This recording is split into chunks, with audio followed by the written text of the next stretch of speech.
A paz do Senhor, meus amados e queridos irmãos.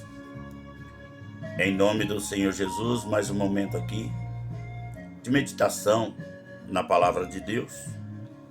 Já agradecendo ao Senhor Jesus por essa oportunidade de poder falar dos seus feitos, né? Falar das suas maravilhas desde o Velho Testamento, no decorrer de toda a Bíblia. O Senhor tem se mostrado muito presente, né? Na vida do teu povo, na vida daqueles que o temem. E eu quero ler um texto aqui, na palavra do Senhor, que mostra bem isso. Em momentos de tribulações, a presença do Senhor.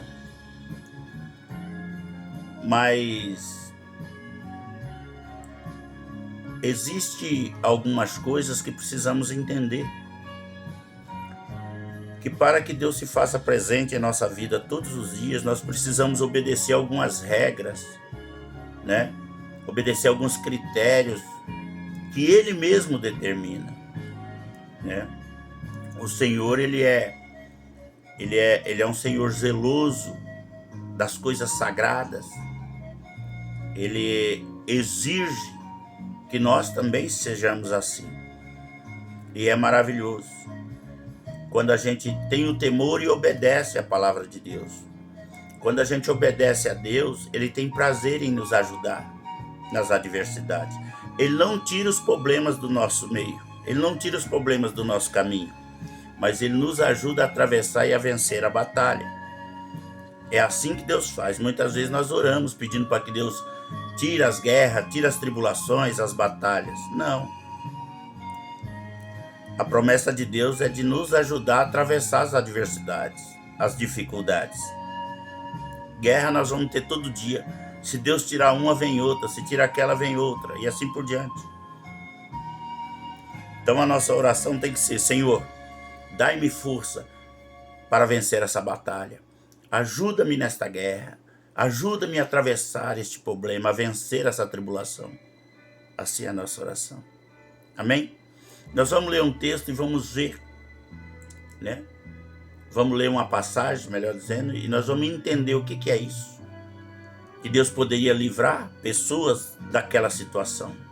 Mas Ele permite que aquilo aconteça para mostrar o agir dele.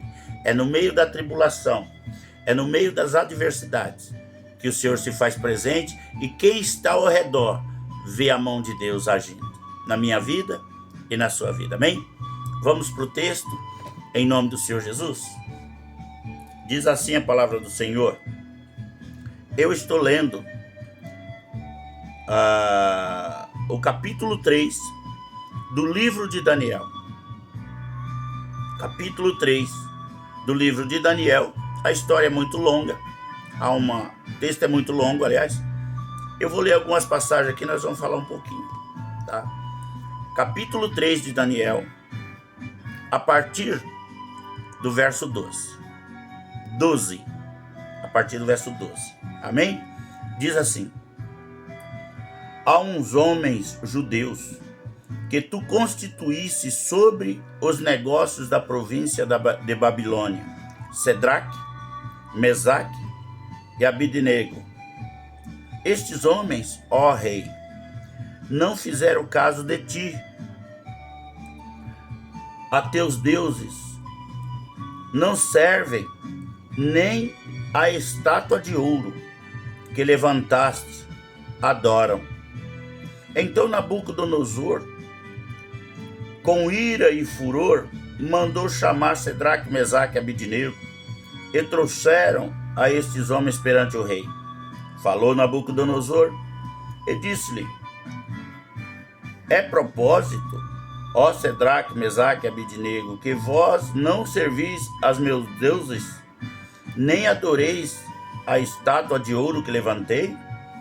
Agora, pois, se estáis prontos, quando ouvirdes o som das buzinas, do pífaro, das guitarras, da harpa, do saltério, da gaita de fole e de toda sorte de música, para vos prostrares e adorares a estátua que fiz.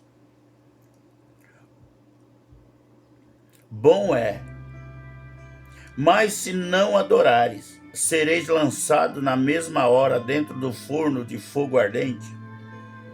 E quem é o Deus que vos poderá livrar das minhas mãos? Olha que desafio que Nabucodonosor está fazendo, né? Respondeu Cedraque, Mesaque e Abidnego, e disseram ao rei Nabucodonosor: não necessitamos de te responder sobre este negócio. Que resposta, hein, ó?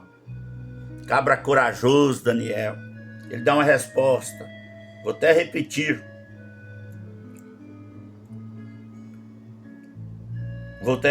Aqui. Responderam Cedraque, Mesaque e Abidnego e disseram ao rei Nabucodonosor: não necessitamos de te responder sobre esse negócio.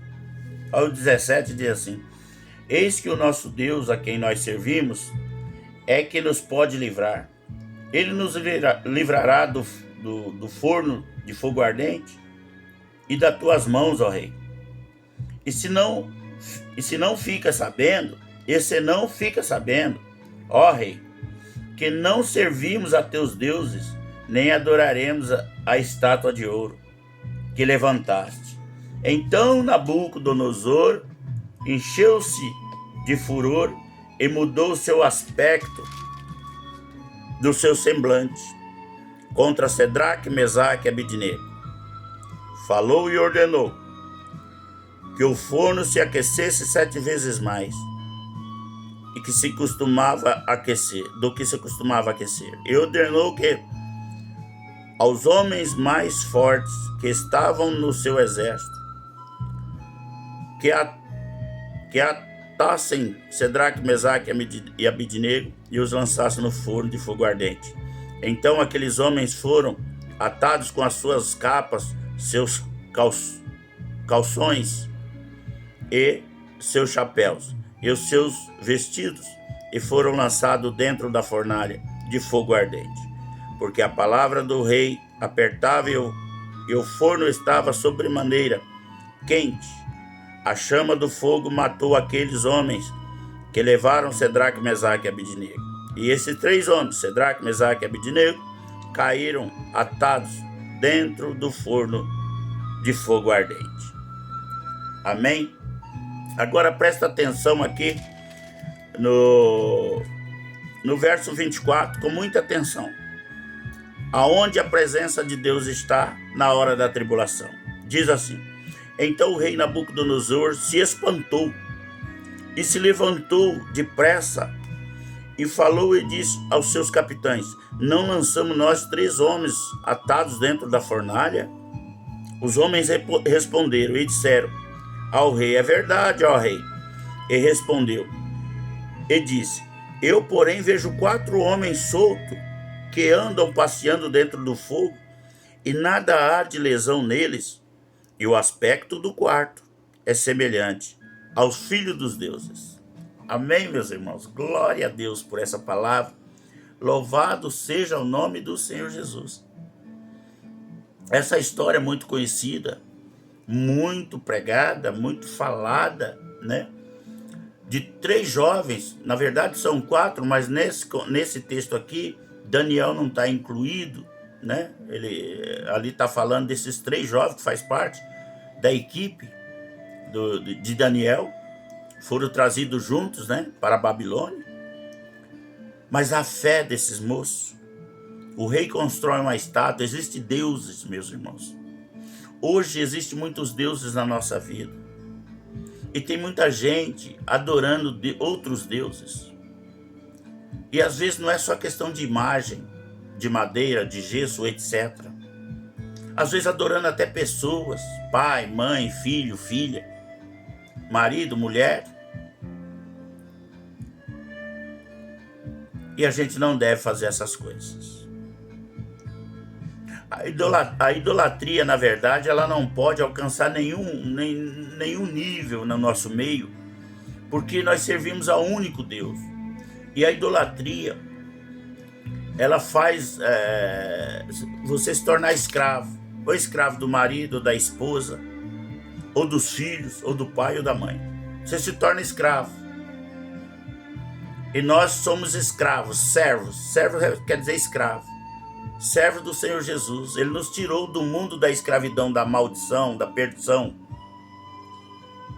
para sermos escravos dele, seus servos. Então, Sedraque e Mesaque sabia disso, Abednego sabia disso, e eles saíram do meio do seu povo, foram trazidos para a Babilônia, mas não mudou seus costumes. Eles continuaram a servir ao Senhor, e não importa o que isso ia acontecer. Quando Nabucodonosor, quando aquele povo se dobra diante da estátua, aqueles 3 jovens ficam de pé, não se prostram. Eles rejeitam. Não, nós não vamos fazer isso.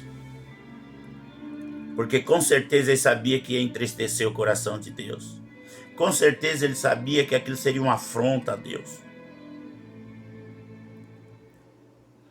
Eles vêm para a Babilônia.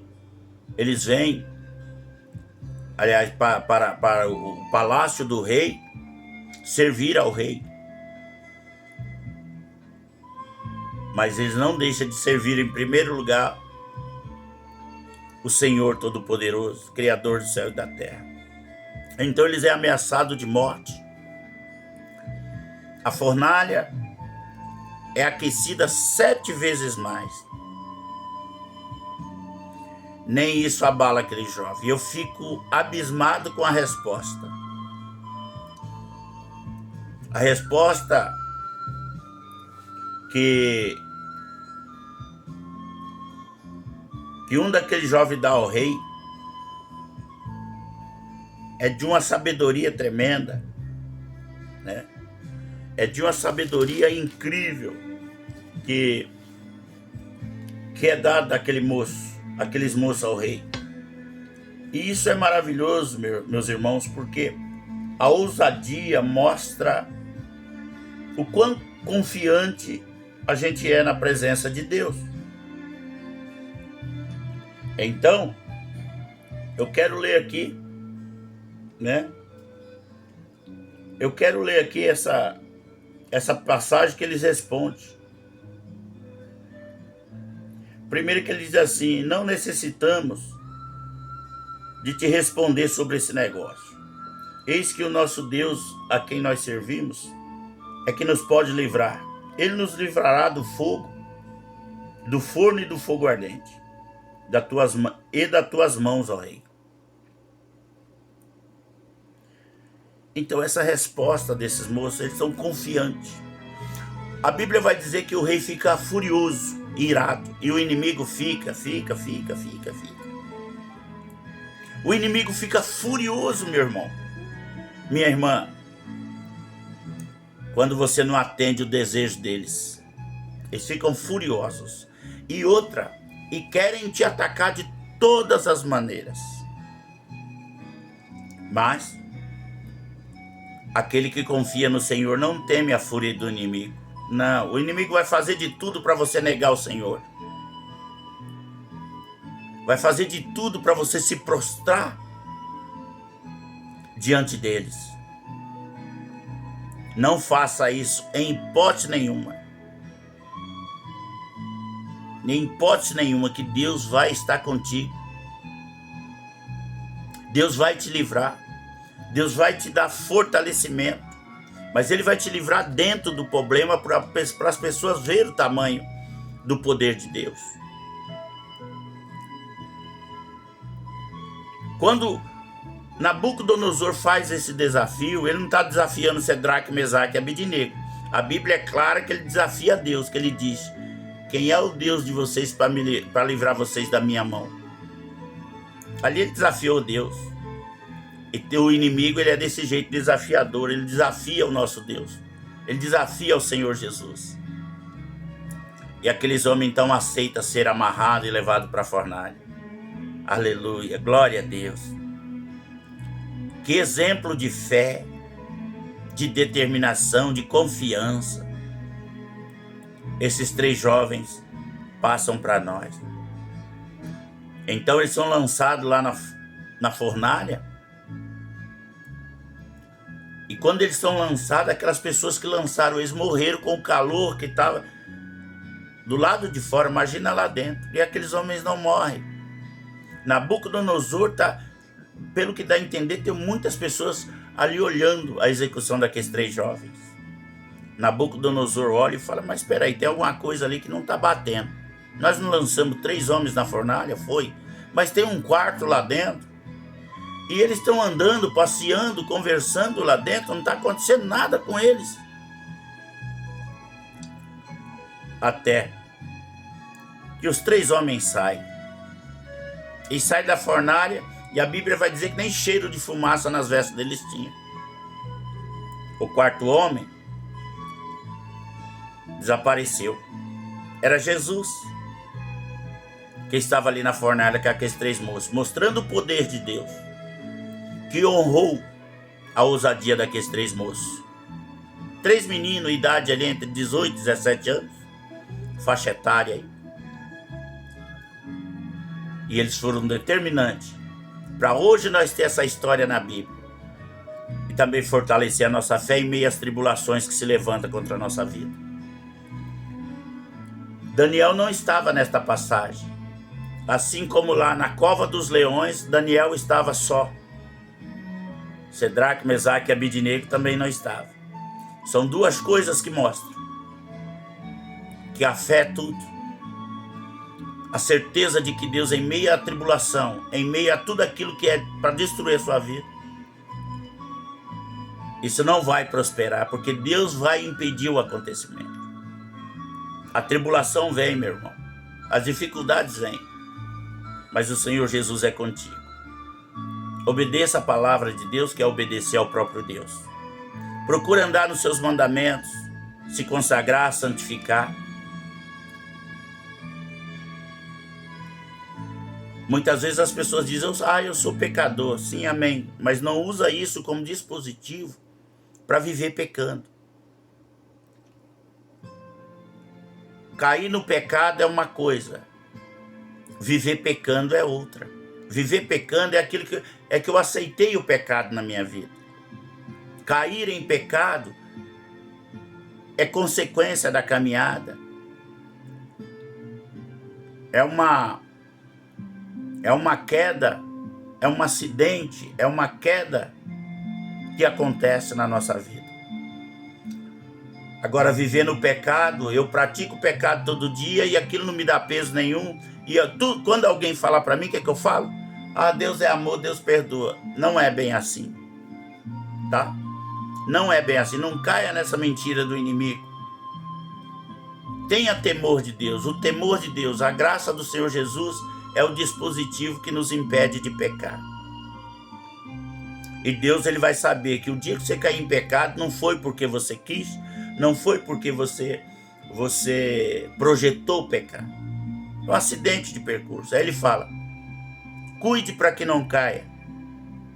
Mas ainda assim, se você cair, eu não te deixarei prostrado. Então, ele está dizendo, toma cuidado. E ele vai estar vendo se nós estamos tomando esse cuidado, obtendo esse cuidado na nossa vida. E ele está dizendo, se acontecer o acidente e você cair, você não vai ficar no chão. Hoje, às vezes, muitos crentes, quando vê o outro pecando, alguma coisa acontecendo, quer acabar de matar.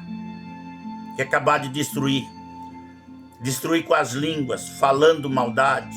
Isso, às vezes, no meio do próprio povo cristão, algo que aborrece muito a Deus. E o próprio Deus está dizendo, cuide para que não caia. Porém, se cair, não te deixe prostrado. O próprio Deus está dando esse recado para mim e para você. Ele só quer que a gente não vive vacilante. Caindo todo dia no pecado e achando que está muito bom. Não caia no mesmo engano de Eva. Que quando Deus falou que se comesse daquele fruto, morreria, ela não entendeu. E comeu do fruto e não morreu. Só que ela não ia cair morta na hora. O procedimento no decorrer da vida ela ia envelhecer e morrer. O que não existia naquela época. Então, às vezes, você vai fazer a mesma coisa. Você vai pecar e não vai morrer. Que a Bíblia está dizendo que o salário do pecado é a morte. Aí você pecou, não morre. Aí amanhã você peca e não morre. Aí você fala, então não é verdade, eu não vou morrer. Só que a morte que está falando aqui é espiritual na vinda de Jesus. Tá? Aí você morre. Se você morrer no pecado, você também morre para a vida eterna. Amém? Espero um pouquinho pesada a palavra, mas é uma verdade, uma realidade, para alertar o teu coração, para te fortalecer, para que você busque a conversão, para que você busque a mudança de vida e andar verdadeiramente na presença de Deus. Amém? Que Deus abençoe a tua vida, que Deus abençoe a tua casa, a tua família, o teu trabalho, e que tudo aquilo que você vier fazer venha prosperar em nome do Senhor Jesus. E nunca se esqueça, a palavra de Deus é a base de sustentação do cristão, ainda que muitas vezes nós não temos disposição para ler, nós não temos disposição para meditar, nós não temos disposição para orar. A oposição faz isso. Mas a guerra, a batalha, ainda que seja um pouquinho, a palavra de Deus vai dizer que Ele nos fortalece na fraqueza. Quando estamos fracos, aí estamos fortes. Amém? Fica com essa palavra. Que Deus lhe abençoe. Tenha uma vida abençoada na presença de Deus. E não tenha medo das tribulações, não. Ela é que molda a gente para crescer cada dia mais na presença do Senhor. E é no meio da tribulação que Jesus está presente. O momento que você pode até visualizar Jesus é em meio à tribulação, de tão presente que Ele se faz na nossa vida. Chorar faz parte. Entristecer faz parte. Mas confiar e obedecer faz mais parte ainda. Amém? Deus lhe abençoe e fique na paz do Senhor Jesus. Eita glória!